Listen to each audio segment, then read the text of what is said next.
पहले सिंगरौली के एक भाजपा विधायक के बेटे ने एक आदिवासी पर गोली चलाई, गोली मारी उसको। आप सोचो, ये सिर्फ भाजपा के 3 साल का रिपोर्ट कार्ड है, जबकि इतिहास गवाह है कांग्रेस ने भी 75 साल मध्य प्रदेश में जनता की सेवा की है आजादी के बाद, लेकिन कांग्रेस के नेता ने कभी आदिवासियों का अपमान नहीं किया है। और ये जो भाजपा के द्वारा लगातार अत्याचार किया जा रहा है, ये इनका सत्ता का नशा है, ये इनका घमंड है, इनका अहंकार है।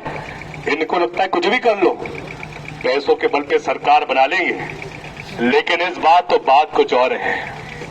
इस बार तो हमको ऐसा संदेश देना है कि चाहे जोबट हो, चाहे अलीराजपुर हो, चाहे झाबुआ जिला हो, हमें ऐसा संदेश देना है कि एक एक सीट पर भाजपा की जमानत जब्त करनी है।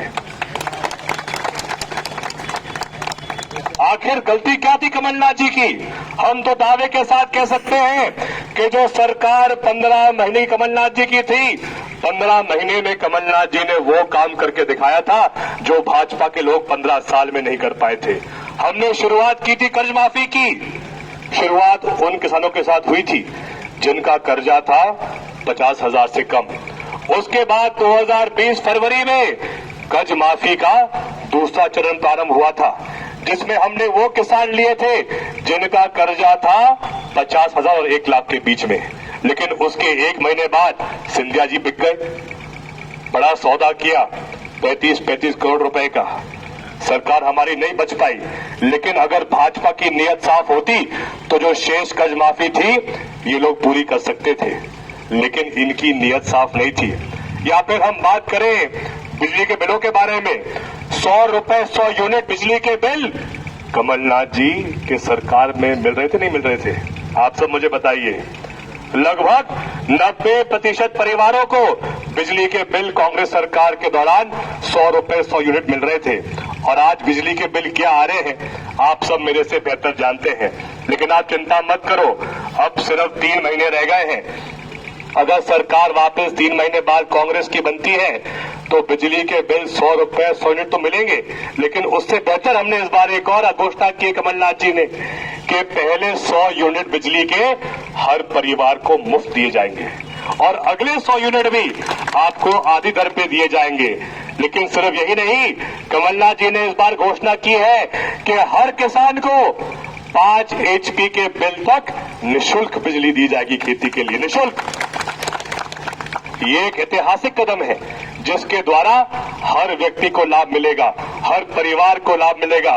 क्योंकि आज अगर सत्य है तो सत्य ये है कि भाजपा के राज में महंगाई चरम पर है। महंगाई से हर परिवार परेशान है।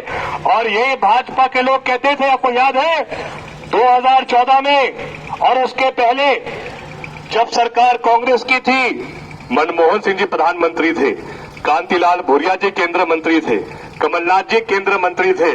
उस समय पेट्रोल के दाम क्या थे? 55-60 रुपए। डीजल के दाम क्या थे? 45 रुपए। तब तो ये भाजपा के लोग जोर जोर से कहते थे, बहुत हो गई पेट्रोल डीजल की मार, अब की बार मोदी सरकार। जनता को लगा कांग्रेस के सरकार में अगर पेट्रोल 55-60 रुपए में मिल रहा है तो ये तो बहुत बड़ा अन्याय है। कांग्रेस के राज में डीजल बिक रहा है 45 रुपए में, ये तो बहुत महंगा बिक रहा है। मोदी जी आएंगे तो डीजल पेट्रोल सस्ता हो जाएगा। और देश की जनता ने भाजपा को और मोदी जी को एक बार नहीं 2 बार मौका दिया और ऐसी तरक्की भाजपा और मोदी जी ने कर दी कि पेट्रोल हो गया 55-60 से 110 के पार। वाह मोदी जी वाह। डीजल की बात करो, इसने कल्पना की थी कि अपने जीवन में दिन ऐसा आएगा कि डीजल भी 100 तक पहुंच जाएगा। अरे मोदी जी है तो मुमकिन है, पहुंच गया डीजल 45 से 100 तक। यही तरक्की भाजपा की है। आप घर पे माता बहनों से पूछो, खाने के तेल के दाम कांग्रेस के सरकार के समय 50 रुपए के आसपास होते थे और आज क्या हो गए? 2 गुना भी नहीं, 3-4 गुना हो गए। धन्यवाद मोदी जी, बहुत बड़ी कृपा कर रहे हो आप गरीबों पर।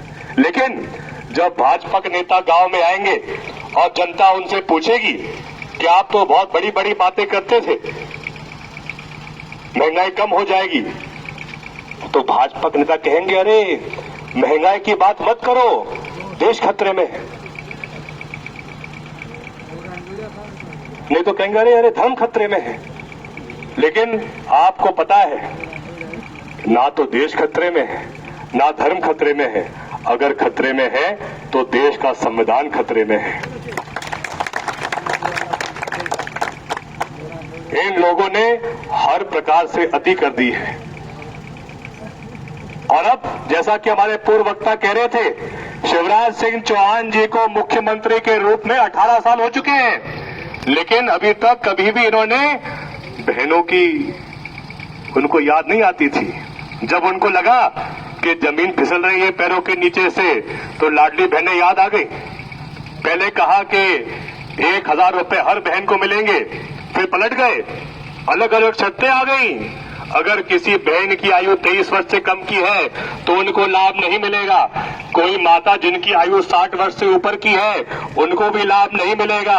जो भी ऐसी माता बहनें हैं जिनको पेंशन मिल रही है और वो 600 रुपए मिल रहे हैं, जो 600 भाजपा ने नहीं कमलनाथ जी ने 600 किए थे, उनको भी हमें उम्मीद थी कि लाडली बहना में उनको भी 600 की ऊपर 1000 मिलेंगे, लेकिन उनको भी 1000 ऊपर से नहीं, उनको भी ऊपर से सिर्फ 400 रुपए दे रहे हैं। ऐसे कर करके शर्तें रख के स्थिति ये हो गई है कि अगर 100 महिला है तो सिर्फ 30 से 40 महिलाओं को लाभ मिल रहा है लाडली बहना का।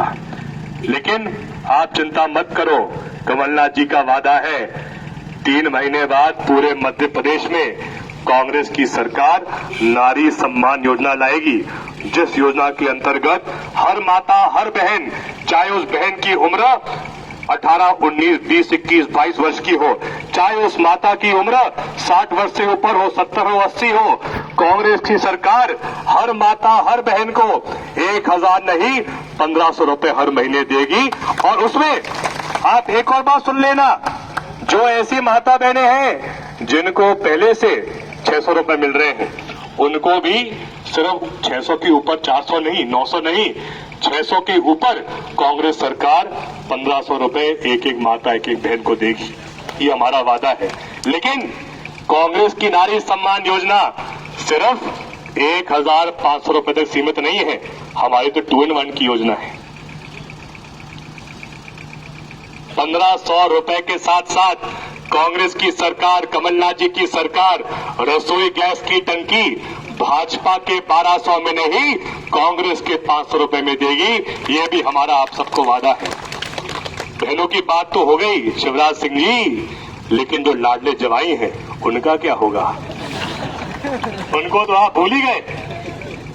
आप याद करो, जब सरकार कांग्रेस की होती थी तो आदिवासी भाइयों को बहनों को सीधी भर्ती मिलती थी, लेकिन भाजपा के राज में सीधी भर्ती तो दूर की बात है, अब तो उल्टी भर्तियां हो रही है।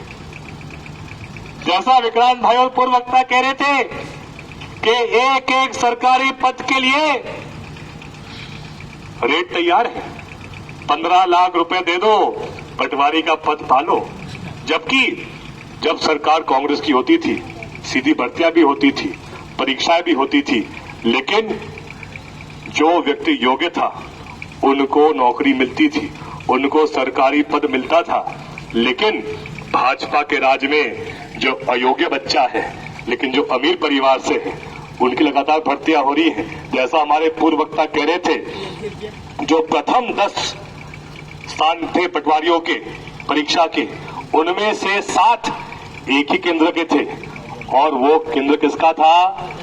भाजपा के विधायक का था। यही भाजपा की असलियत है। और उसमें जो दूसरी परीक्षा थी जिसमें विकलांग कोटा था, आप कल्पना कीजिए 21 में से 14 पद एक ही गांव के, एक ही समाज के। ये स्थिति हो गई है भाजपा के राज में। इनको लगता है पैसों के बल पे कुछ भी कर लेंगे। अब समय आ गया है जब आप सबको इनको संदेश देना होगा। आप याद करें, ये भाजपा के लोग कहते थे कि मोदी जी और शिवराज जी हर साल 2 करोड़ युवाओं को रोजगार देंगे। मैं आप सबसे पूछना चाहता हूं, 2 करोड़ तो दूर की बात है, क्या 2000 भी गांव के युवाओं को इस भाजपा सरकार ने नौकरी दी है क्या? आज दिन तक एक एक सरकारी नौकरी जो गांव में है, पंचायतों में है, हर गांव में शिक्षाकर्मी कब बने थे?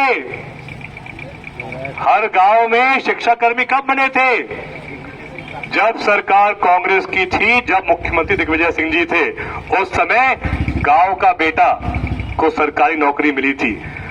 शिक्षाकर्मी ही नहीं, चाहे पंचायत सचिव हो, चाहे रोजगार सहायक हो, चाहे ग्राम सेवक हो, या फिर आंगनवाड़ी कार्यकर्ता हो, आंगनवाड़ी सहायिका हो, आशा उषा कार्यकर्ता हो, अगर ये सब सरकारी पद जो हर एक पंचायत में है, अगर ये किसी की देन है तो सिर्फ और सिर्फ कांग्रेस की देन है।